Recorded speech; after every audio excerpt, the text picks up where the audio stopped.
There'll be a little bit of a problem with the audio on this video. I apologize. I'm using my backup sports cam camera because my GoPro has decided to shut off after 9 seconds. So I don't know what's going on with it, but it looks like it's time to upgrade.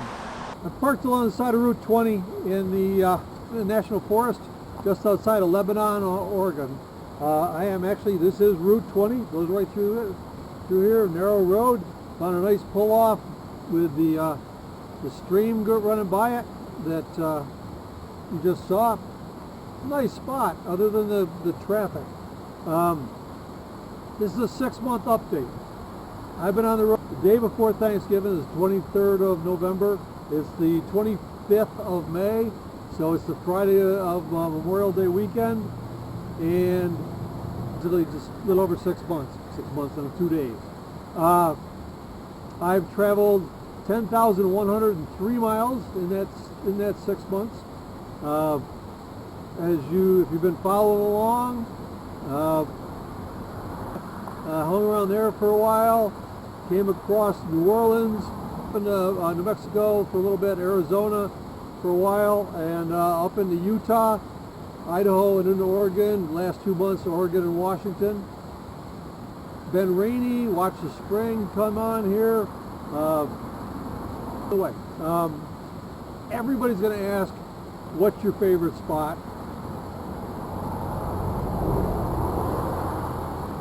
Cam is my favorite spot, unless I'm stuck in traffic someplace. But everybody's going to ask you that when you get on the road, if you tell them you're traveling.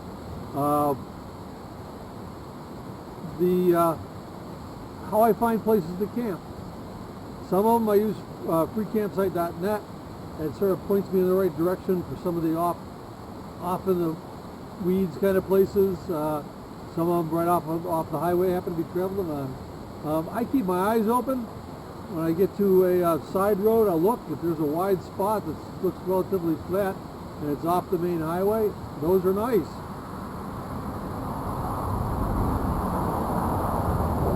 Get me completely off the road. Those are nice. The bigger the better. Things I avoid. If there's a pull-off and I see a mailbox anywhere near it, I won't stay there.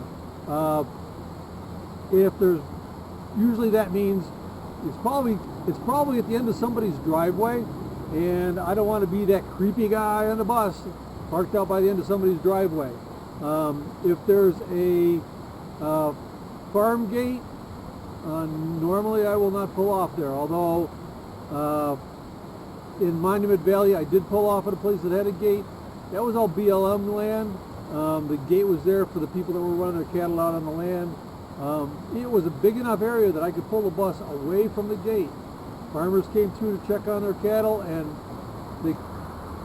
coming down Mount St. Helens, I pulled into a paved spot that had white lines, which sort of threw me off.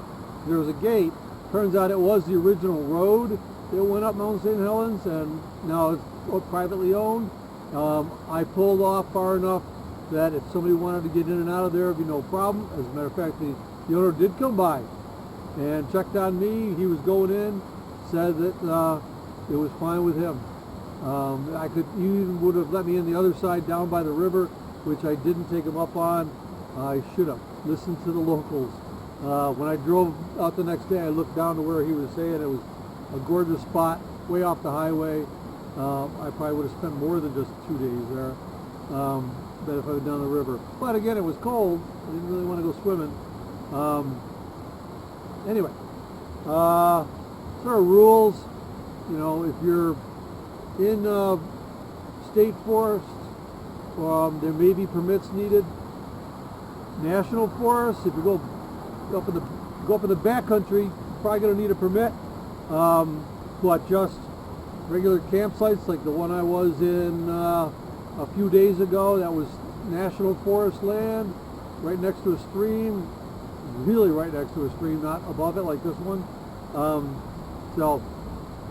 Let's see, things on the bus that worked and didn't work. You all know the bigger refrigerator did not work for me. The small one's working great. I shop every 2-3 days anyway, so and I don't have that much in there, so it's full. But I mainly use it for the meats and condiments that would spoil if they weren't refrigerated. So composting toilet, relatively happy with it. The worms did not work out because it got really cold and they froze.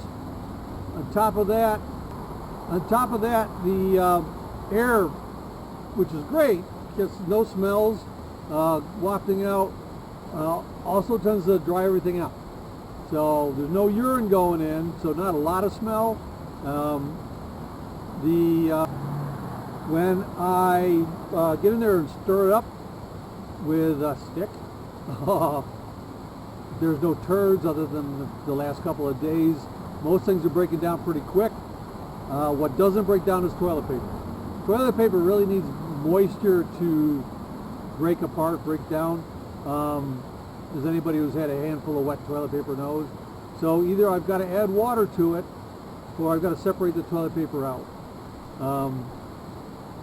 Get a small garbage can. I know a few other people have done that. Waste toilet paper goes in that. Toss it out with the trash. That way it's just poop and peat moss. I did try cedar chips. They don't break down real fast. Works great for the cat pan, not so much for the human. But they did break down. When I did empty it at one point, it was pretty well all broken down, but not as well as the peat moss seems to be working better. Let's see what else. I did add some lights to back in the back,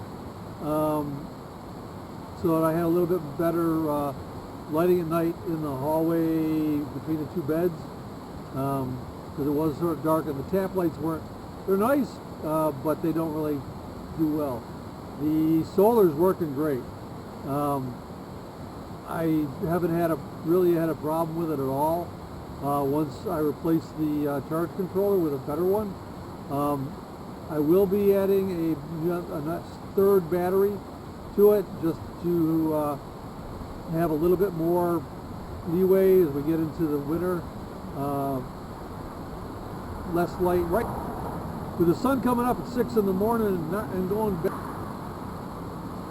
going back down about 9 o'clock at night. I mean, I'm getting 15 hours of sunlight, so even though right now most of these in the shade, the solar's still a little bit in the sun. I'm still charging stuff up. I still got many hours to go before the sun gets behind the mountain here. So that's working out great. Bus is working good. I'm going to be getting new tires on the front pretty soon. Got some exciting little things happening with it. The screens that I just put in a couple of videos back, those are excellent. Now I can drive down the road.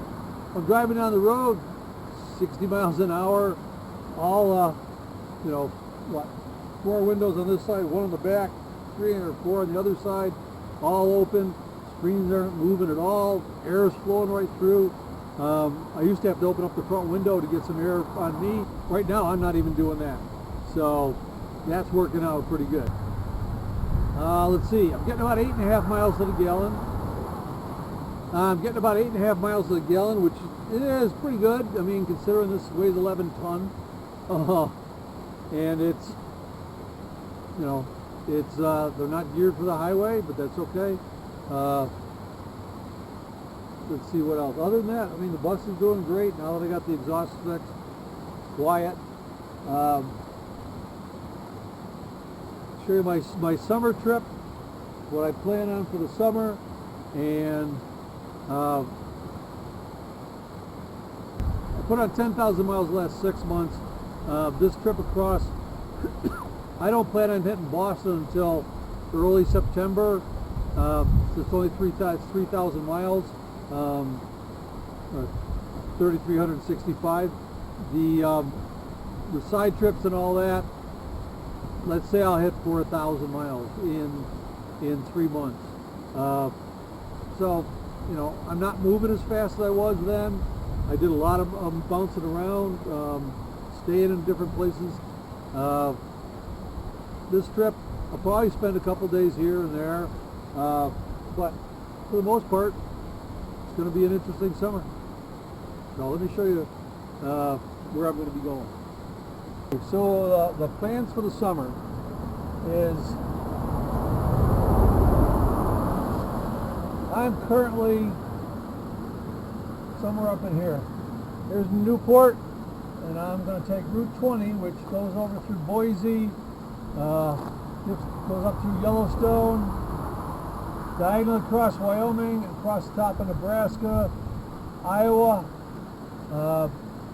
Illinois through Chicago, dips down, goes across to Cleveland, up through across the middle of New York State, and then all the way to Boston. I will be taking some side trips along the way. The only major city I'm really going to go through is Chicago and Cleveland. Boston, the other end, is up in the air. See how I feel at that point about taking the bus into Boston. I will be doing some side trips.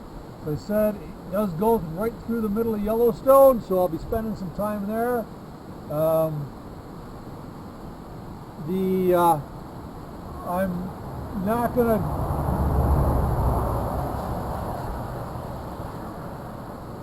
not gonna go up into the Black Hills or anything like that this year. Well, that's it, YouTube. It's gonna be an interesting summer. This thing messing up all the time. I don't know what I'm gonna do other than I'm gonna be replacing this. I don't really like the sound on that one, but like I said, it is my backup camera. So we'll see. As soon as I get someplace where I can have data again, I'm going to start looking for another camera.